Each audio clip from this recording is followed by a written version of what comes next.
Well, hello, folks. Happy Sunday. This is really just a test, kind of see what you guys think about this. I've gotten some comments that my backdrop was distracting, and I honestly know it was because it distracted me even while I was recording, because I could see everything behind me, which to me is not as big a distraction because I live with it every day, and I know it is a project that's ongoing. But in the background of a video that I want you to watch on a certain topic, it can definitely be a distraction, and I don't want that. This is very much along the lines of how I would think if I were teaching, because I wouldn't want something to distract my students from the lesson.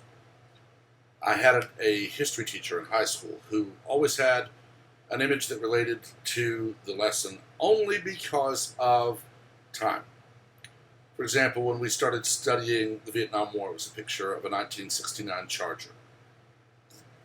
Vietnam era, very much an eye-catching picture. When we were studying the Great Depression, or the Roaring Twenties of the Great Depression, was a picture of people in a New York dance hall. I mean, it was very much a distraction from everything we were thinking at the moment. But as soon as he moved off that photo, it was right into the lecture. And he had our attention because he got our attention away from what we were thinking at the time and quickly moved to what he wanted us to think about. And I can tell you that, honestly, looking at all that is a distraction. So, as you can see, it's gone. My parents had a very large screen that my nephew had been using for a while, some time ago, to project movies on, but quickly learned that a screen this size in a room as small as his, kind of overpowering. Like sitting front row at IMAX. So it's been hanging unused for some time, and they were gracious enough to let me borrow it. I'm very grateful. I do still have plans ultimately for possibly a green screen, so that, when I'm discussing Yorktown with General Cornwallis, I could have a photo of Yorktown behind me. When I'm discussing Gettysburg, I could have a picture of Lincoln at Gettysburg.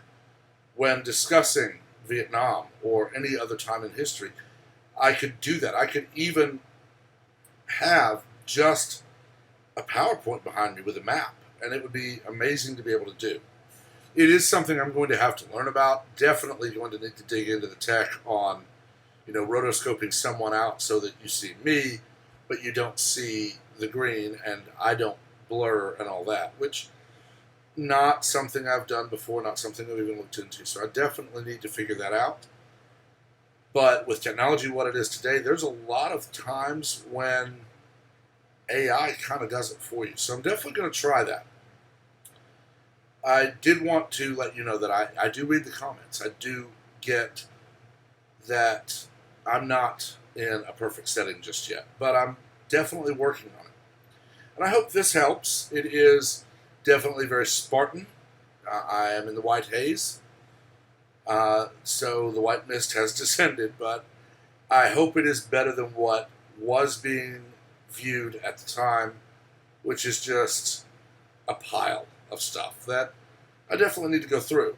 When I get done, what you would see behind me would be a painted wall with shutters and possibly my grandfather's roll-top desk, which I don't know would be too much of a distraction, but I definitely think I'm going to keep this or have something similar to it because it allows for a greater use of technology. I've been raised on computers since kindergarten, going to computer lab, so they're very much a part of my life, and I love learning about them. Not as much as history, but still. So I wanted to give this update. I wanted to say I hope you're having a great weekend. And remember tomorrow to take a moment to pause and remember all of those who didn't make it home.